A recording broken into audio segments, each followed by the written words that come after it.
Praise the lord. प्रभु यीशु के नाम में आप सबको जय मसीह की।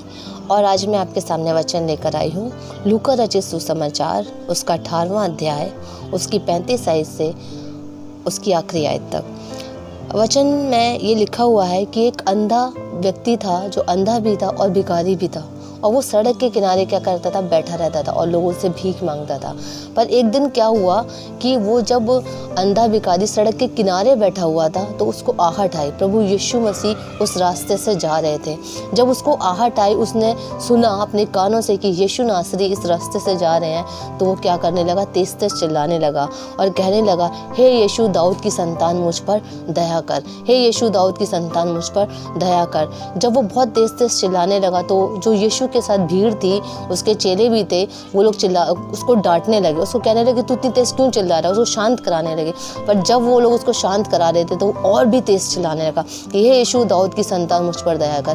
क्योंकि वो भिखारी जान रहा था कि इतनी ज़्यादा भीड़ है यीशु के पीछे, उसको आहट थी, वो समझ रहा था, इसलिए वो क्या करने लगा, और भी तेज चिल्लाने लगा।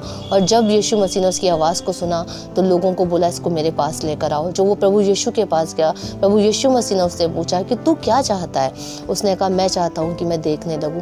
प्रभु यीशु मसीह ने उसकी आंखों को छुआ। उसने कहा जा, तेरे विश्वास ने क्या किया, तुझे चंगा किया। और जब वो देखने लगा, अच्छा हो गया, तब उसने क्या करी, परमेश्वर की बढ़ाई करी। प्रभु यीशु मसीह को उसने क्या दिया, धन्यवाद दिया, स्तुति करी उसकी। और उसी मार्ग से, जिस मार्ग में यीशु मसीह जा रहे थे, जिस रास्ते चल रहे थे, और उसी के साथ यीशु मसीह के पीछे हो लिया।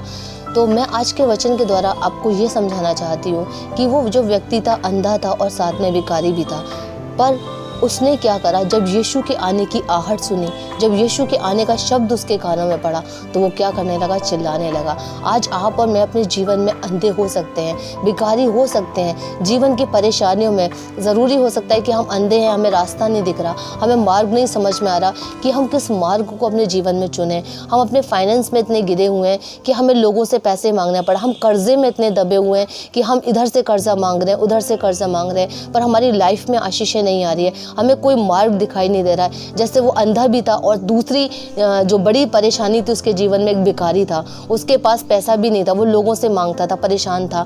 और उसने क्या करा, प्रभु यीशु की आवाज़ को सुना और चिल्लाने लगा, हे प्रभु मुझ पर दया कर, हे यीशु दाऊद की संतान क्या कर, मुझ पर दया कर। और जब प्रभु ने उसकी आवाज़ को सुना तो सच में उसके ऊपर दया करी।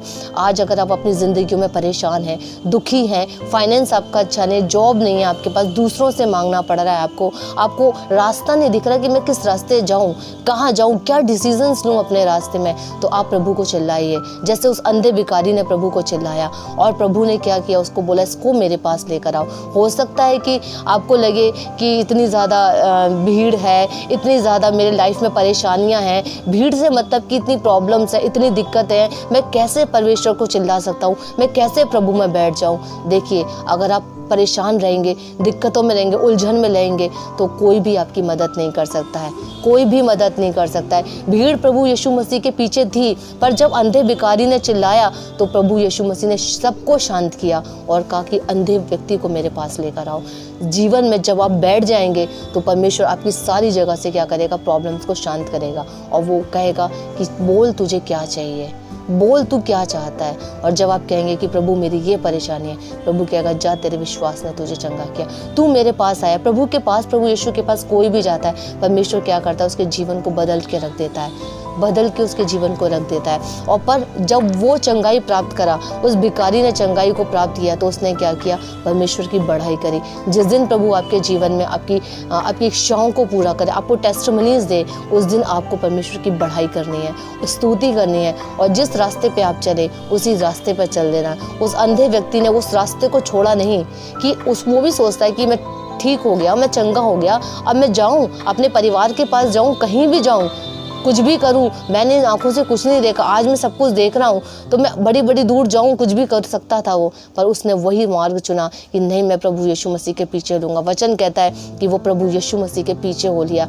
तो आज आप अपने जीवन में ज़रूर अंधे हों, कोई रास्ता ना दिखे, ज़रूर परेशानियों में, फाइनेंस में हो, कर्जे में हो, दिक्कतों में हो, पर प्रभु को पुकारिए, क्योंकि प्रभु को ही पुकारने से आपके जीवन में मार्ग खुलेंगे, आपके फाइनेंस का रास्ता खुलेगा, आप अपने कर्जों से, अपनी बीमारियों से, अपनी दिक्कतों से बाहर आएंगे। पर आपको पुकारना पड़ेगा, आप नहीं पुकारेंगे, आप सोचेंगे कि पास्टर्स हैं, चर्चेज में जाकर ये दिक्कत है, 10 मिनट की प्रार्थना, 15 मिनट की प्रार्थना या चर्चों में चले जाएं और पास्टर से प्रेयर्स करा लें तो आप ठीक हो जाएंगे। नहीं, आपको स्वयं चिल्लाना पड़ेगा। लोग आपको कहेंगे कि शांत रहो, पर नहीं, वो व्यक्ति चिल्लाने लगा और तेज चिल्लाने लगा। आपकी लाइफ में प्रॉब्लम्स आ रही हैं पर और ज़्यादा जोर के साथ परेशानी आ रही है, आप चिल्लाइए, परमेश्वर से प्रार्थना करिए, क्योंकि प्रार्थना ही हमें खुदा के पास तक लेके जाएगी, हमारे सारे डिस्ट्रैक्शंस को ख़त्म करेगी प्रार्थना ही।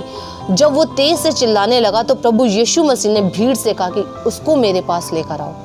जब आप चिल्लाने लगेंगे, प्रार्थनाओं में बढ़ जाएंगे, तो प्रभु आपके डिस्ट्रैक्शंस को, आपकी प्रॉब्लम्स को ख़त्म करेगा और पूछेगा क्या चाहिए, और बहुत तायद के साथ आपको जीवन मिलेगा। प्रभु में एक नया जीवन मिलता है, प्रभु हमें एक नया बना देता है। आपके जीवन से वो अंधापन और वो बेकारीपन जो हमारी लाइफ में होता है, परेशानियों में होते हैं, दिक्कतों में, वो सारी चीज़ें प्रभु दूर कर सकता है, हमें ब्लेस्ड कर सकता है, मोर देन ब्लेस्ड कर सकता है, पर हमें प्रभु के पास आना पड़ेगा। आज के वचन से प्रभु आपको और मुझको, हम दोनों को बहुत आशीषित करें। प्रभु यीशु के नाम में आपको आशीषें आपके जीवन का हिस्सा बन जाएं। आमीन।